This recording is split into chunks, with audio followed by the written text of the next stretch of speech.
ఇలా బుక్ అయిపోయినేంటి ఇప్పుడు తాళాల గురించి అని వల్లి చాలా టెన్షన్ పడుతూ ఉంటుంది. ఇక రామరాజు అయితే డౌట్‌గా చూస్తూ ఉంటాడు వల్లి వైపు. వేదవతి కూడా చూస్తూ ఉంటుంది. ఇక చందుకైతే అసలేం అర్థం కాక తాళాలు వల్లి రూమ్‌లోకి ఎప్పుడొచ్చాడు? దొంగ రాలేదు కదా! అని చెప్పేసి చందు కూడా అనుకుంటూ ఉంటాడు. అసలు దొంగ దగ్గరికి తాళాలు ఎలా ఎళ్ళాయక్క? డోర్ కూడా ఎలా క్లోజ్ అయింది?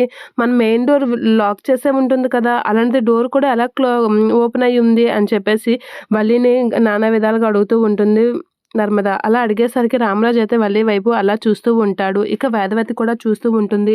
మెయిన్ డోర్‌కు ఎవరిమి తీయలేని మెయిన్ డోర్ నుంచే వాడు వచ్చాడు. మెయిన్ డోర్ ఓపెన్ చేసే ఉంది. మెయిన్ డోర్ నుంచి ఎలా వచ్చాడు?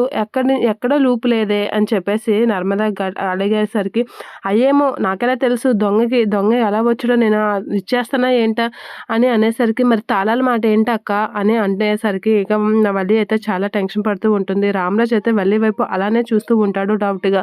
ఏమో నా రూమ్‌లోకొచ్చి తాళాలు దొంగతనం చేశాడేమో నాకెలా తెలుస్తుంది అని అడిగేసరికి అయినా రూమ్‌లోకి వచ్చేటప్పుడు తాళాలు తీస్తే తెలీదేంటక్క నీకు? నువ్వు ఆ మాత్రం కూడా ఇదవ్వలేదు అని చెప్పేసి అనేసరికి, అవన్నీ నన్ను అడుగుతానువేంటి నర్మదా అని అనేసరికి, ఏం కంగారు పడక్కర్లేదక్క. దొంగ ఇక్కడి నుంచి ఎటూ కదలలేడు. ఈ సరౌండింగ్‌లోనే ఉంటాడు. ఖచ్చితంగా ఆ దొంగని పట్టుకునే తీరుతాం. పట్టుకొని ఆ తాళాలు వాడి చేతికి ఎలా వచ్చాయో, ఇంట్లోపలికి వాడు ఎలా వచ్చాడో మొత్తం కనిపెడదాం అక్క. నువ్వేం కంగారు పడకు అని చెప్పేసి నర్మద అయితే చాలా కాన్ఫిడెంట్‌గా వల్లి వైపు చూస్తూ అంటూ ఉంటుంది. అవును ఖచ్చితంగా వాడిని కనుక్కోవాలి. ఇది మాత్రం వదిలే ప్రసక్తే లేదు అని రామరాజు కూడా అంటూ ఉంటాడు. వేదవతి అయితే అలా చూస్తూ ఉంటుంది. అయినా దొంగ గురించి అడిగేసరికి నువ్వెందుకక్క అంత టెన్షన్ పడుతున్నావు?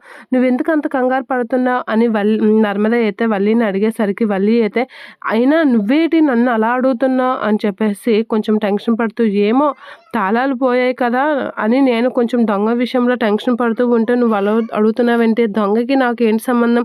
అసలు దొంగ ఎలా వచ్చాడో ఏంటో నన్ను అడుగుతున్నావేంటి అని వల్లి అయితే మాట దాచేస్తూ ఉంటుంది. ఖచ్చితంగా దీంట్లో నీ హస్తం ఉండే ఉంటుంది. నాకెందుకో అనుమానంగా ఉందక్క. ఏదో కానీ ఇందులో నువ్వు కొంచెం ఇదైనట్లుగా ఉన్నావు. దొంగకి నువ్వే తాళాలు ఇచ్చినట్లుగా ఉన్నావు అనేది అనుకుంటూ ఉంటుంది. రామరాజు అయితే నర్మదా మాటల్ని కొంచెం గమనిస్తూ ఉంటాడు. సరే చూద్దాం అనేది అనుకుంటాడు.